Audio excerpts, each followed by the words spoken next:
Om Nam Shivaya, Om Nam Shivaya, Om Nam Shivaya, Om Nam Shivaya, Om Nam Shivaya, Om Nam Shivaya, Om Nam Shivaya, Om Nam Shivaya, Om Nam Shivaya.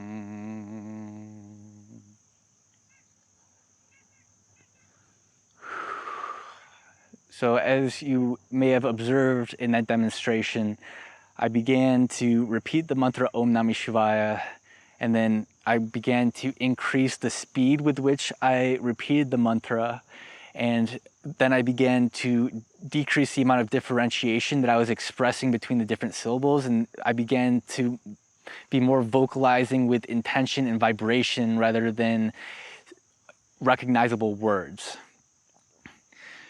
This can also be done, as I said, on the mental level.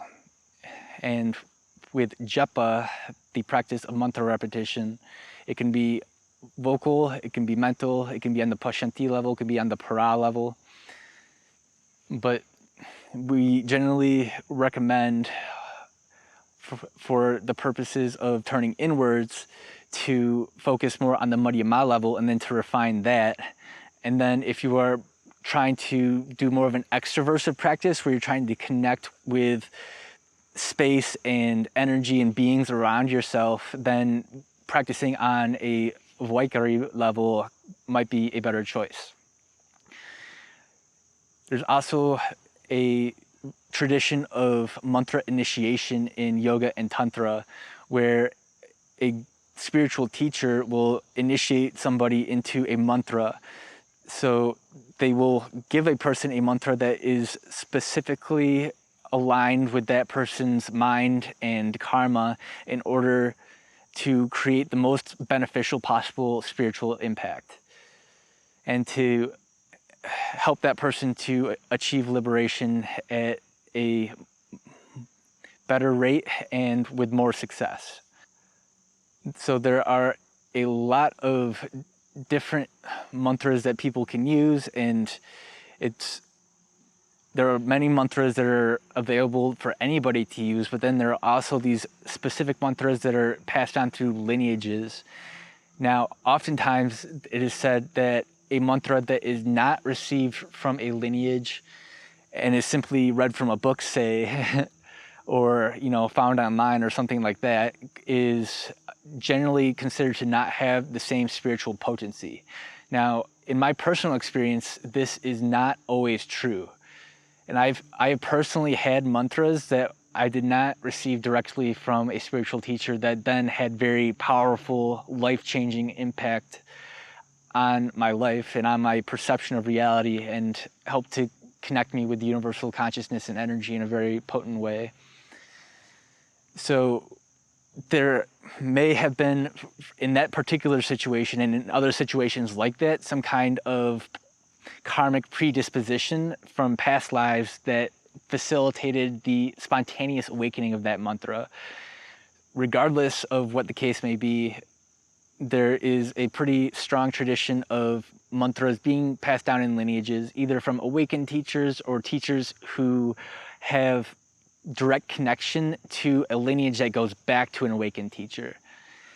So upon receiving mantra initiation, it's important that it is with a teacher who is practicing integrity and who you trust and who is demonstrating strong values and strong wisdom and understanding of spirituality in their lives.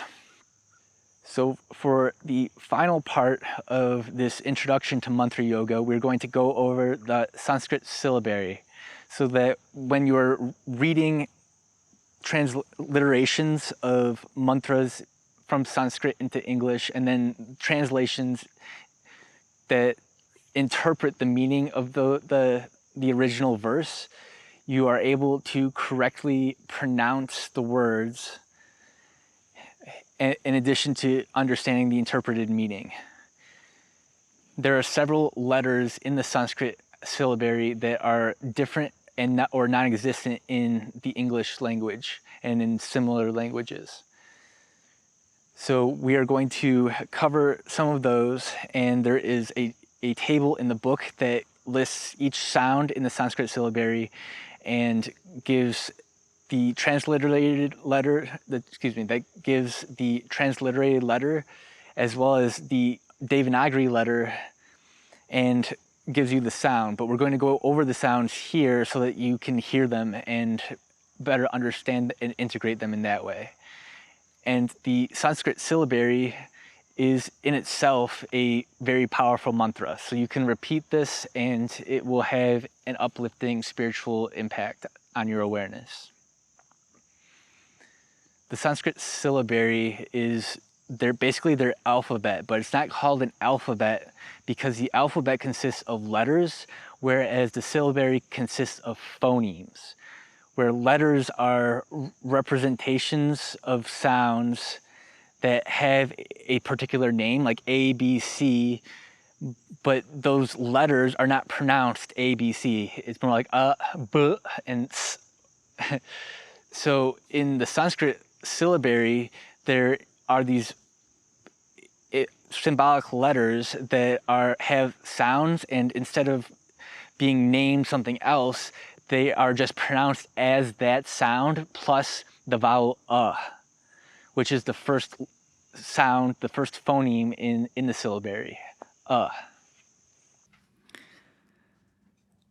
When I chant the Sanskrit syllabary, I'm going to repeat 4 to 6 phonemes at a time, and then I will pause, and then I will chant the same 4 to 6 phonemes again, and on the second time through, please chant along with me. Now, the Sanskrit syllabary is arranged according to the different mouth positions that are used to pronounce each phoneme. The mouth positions are guttural, palatal, retroflex, dental, and labial. Guttural phonemes basically rely on the throat. Palatal phonemes use a lot of emphasis on the soft palate. Retroflex phonemes involve touching the tip of the tongue to the roof of the mouth, so I will point those ones out to you in particular especially. Dental phonemes involve touching the tongue to the teeth, and labial phonemes involve using the lips. So to begin, we begin with the vowels. E, oo. And again. E, oo. Re, re.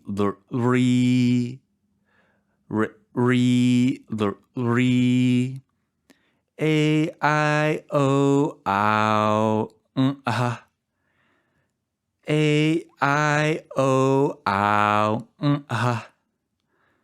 Ka, ga, ka, nga.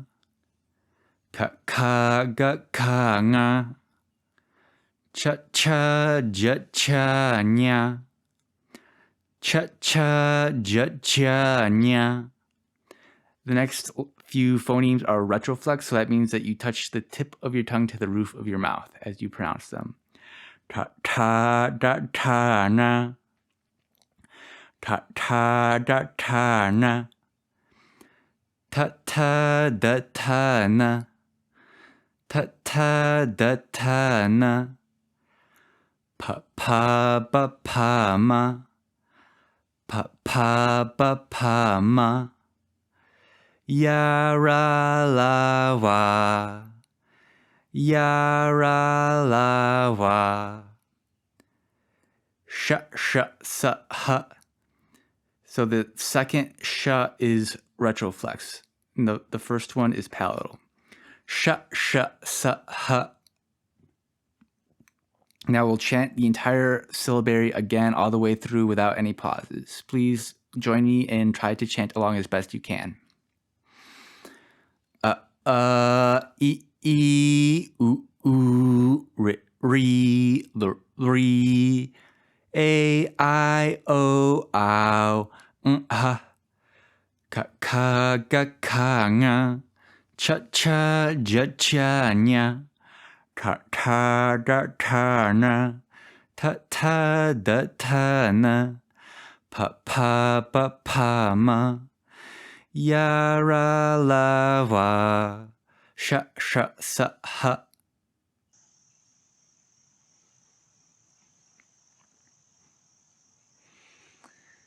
Oh.